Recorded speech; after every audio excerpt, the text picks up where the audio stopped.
Hi, I'm Dave Vickers and welcome to the Photo Show. We've got another Photoshop tutorial today, and what we're going to look at today is creating a vignette for your images. Now, vignettes often appeared in older images, and that was normally due to the way that the camera lens then recorded light, that it would record light very much within the center of the lens, giving a darkened area around the outside, almost like a frame, but that's what's known as a vignette. Now, we can use that to either add an older feel to an image or to add some mood to the image. So I've opened up this picture here of an old barn in Ireland. It's already got a bit of a spooky feel to it, but as you can see, it was shot in broad daylight, so it's not got the creepy feel that it could have. But by using a vignette, you'll see that it does actually change the way the image looks. There's a couple of ways of adding vignettes within Photoshop, and I'll show you both methods now. So I'll use the basic method here on this image, and then show you a slightly more complicated version that gives, I think, a better look to it. So we'll start with this. The first thing I want to do is I want to add a new adjustment layer over the top of this. So if you come to the bottom of your palette here, next to the dustbin, you've got a little folded paper icon. Click that, and as you can see, it's added a blank layer over the top of the image. So now we can use this to create our vignette over the top of the image without damaging the original image. Next, we want to come across to your toolbar on this side, and we're going to come second down here, and this is your marquee tool. It may be, it's at the moment it's set on the elliptical marquee is what we want, but if you do the drop down, it may be on the rectangular marquee, but just choose the elliptical marquee there. So now we've got that up and set. Now what we want to do is we want to take our mouse or our pen and click and drag over the image, and you can see now that we're starting to get an elliptical shape appearing on the image. Now I want to get this so it almost touches edge to edge on all sides. So we've got the width there. Let's bring the top and bottom down a bit there. I think if I leave it about there, okay. Obviously that's not centered, so I'm going to use my arrow keys just to jog that back up into the image there. There we go, and it's almost touching edge to edge there. Now, because we've got the marquee tool, what we're actually doing is selecting a part of the image, and because with the marquee tool we're selecting the inside of the image, we would like to use the outside of the image. So what we need to do is invert this selection.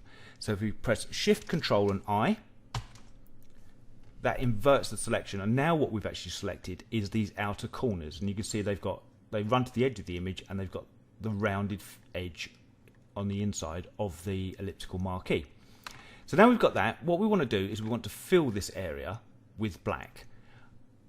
You can do it both ways. You could fill it with white and it would give a more blown out feel, almost as if light has leaked into the camera when the image was taken, like in older film cameras. But what we're going to do is we're going to darken this down to try and give this image a bit more of a spooky, gothic kind of feel. So we come up to the top here to edit. Down there we have fill. And we've got the option here. This is set on foreground. You can see here on our swatches that my foreground color is black, so that's perfect. So I'm going to click OK. And now you can see that it has actually filled it. I did have a slight feathering on the marquee selection, so it has actually feathered the selection by 10 pixels. It may not have done it on yours. Yours may be a solid selection. So if I get rid, I'm going to get rid of the marching ants now. So Control and D to get rid of the selection. Now you can see it's put a black oval frame around the image, and that's not quite what we're going for. That looks like we've photographed it through a keyhole or something. What we want to do is soften down the edges of this to blend it with the original image. So next thing we're going to do is we're going to come up and we're going to select a filter. So filter, blur, and we're going to choose Gaussian blur. And there you can see I've already got that set quite high. If the Gaussian blur was on 0, it would be exactly the same as we've done there.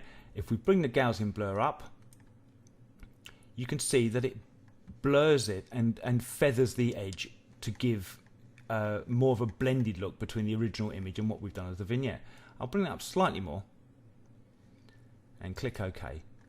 And you can see already now that it's starting to give, it's put more focus on the barn itself. It's got a slightly spookier feel to it. If this is too strong, you can always drop the opacity here. So drop that back a little bit to about, I think about there, about between 75 and 80. And you can see there, so it's forcing your eye to concentrate more on the barn. it's darkened the edges of the image down, which is given a slightly spookier look. Perfectly ordinary daylight shot with the vignette. There we go, we've got a spookier looking image than we had before.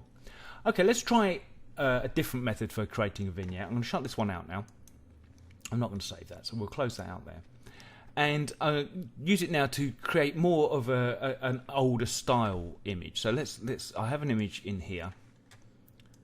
Let's come down and select the image I'm looking for, which is this one here. Okay, and you can see here, this is an image I shot at a wedding, and because of the way I lit it, it's got a very 30s feel. It almost looks like one of the old 30s film studio shots, where it's got quite hard lighting on it, but it's got quite an old feel to the image already. But I think we can make that more by adding a vignette to it, and the vignette again will concentrate more on their face, and it will give that age kind of look to the image. So we're going to use a similar method. We're going to use the elliptical marquee, and we're going to draw an elliptical shape on the image. So again, I want to try and go, I like bringing the marquee edge to edge, because then you're making the most of the vignette, and you can always adjust it down later. So let's go for about there. Let's bring it in across, try and center it up, and top it there. Okay, I'm happy with that, but again, as with the previous example, what we've actually selected is the center here, and we want to work on the outside edges. So we're going to invert that by using Shift, Control and I, and that's inverted the image, and now what we're going to be working on is the outer areas here. Now, instead of filling it with black as we did before, what I'm going to do is come up to here to our adjustment layers. You can do it from down the bottom here as well. By adding adjustment layers from the drop down here, and we're going to pick a curves adjustment. So this is given a curves adjustment, and it's, as you can see, it's a separate layer over the top of the original image, so we've got flexibility to work with. And you can also see that what it's given us is a layer mask. So as well as the curves adjustment, we have a layers mask. That's going to be important in a minute. Now what we need to do is we're going to use the curves adjustment here to darken down this part of the image. So if I start to drag that down, you can see that it's already starting to darken down and almost give like a spotlight effect. I can bring that in a little bit more there, and there we go. We've already got quite a good it almost looks like a spotlight effect. It almost looks like someone lit this with a spotlight, and that's what's picking them out. But obviously that's a different effect. That's not what we're going for. We're looking for a vignette where it just darkens the edges. Now at the top of your curves adjustment palette here, you have obviously the curves which we're working on here, but you have another option here which says masks. If you click on that, you've now got some options to work with the layer mask that comes with the curves adjustment, and one of the options here is feather. So much in the same way as we use the Gaussian blur to feather the edges of the first one, this will feather the edges. So where we've got quite a hard edge between the original image and the vignette, if we start to drag the feather up, you can see it begins to soften the edge. So let's bring that up a bit more. And I think that's okay. I'm going to go there around. I feathered it around 90 pixels. It'll be different for your image because depending on the size of the image that you're using, it'll vary on the amount there. But for this image, about 90 pixels is giving us a nice feathered edge there. So let's close that out. And there, it's given. What already had quite a 30s feel to it is given a little bit more. It's focused the attention to the couple's face, to the way they're lit. If I take that off, I think the image has actually lost something now. If we put the vignette back on, it actually focuses on and gives it that more aged look to it. So that's two options of how to create vignettes on your images. One of them, it was to give it a spookier mood, and one of it was to give it a more time period kind of mood. Vignettes are useful. They don't have to be black vignettes. You could do them in white, and as I said, pull it out to make it look like light leaks in older cameras. But that's the basic techniques for creating a vignette within Photoshop. Hope you enjoyed that. Until next time, I'm Dave Vickers. See you then.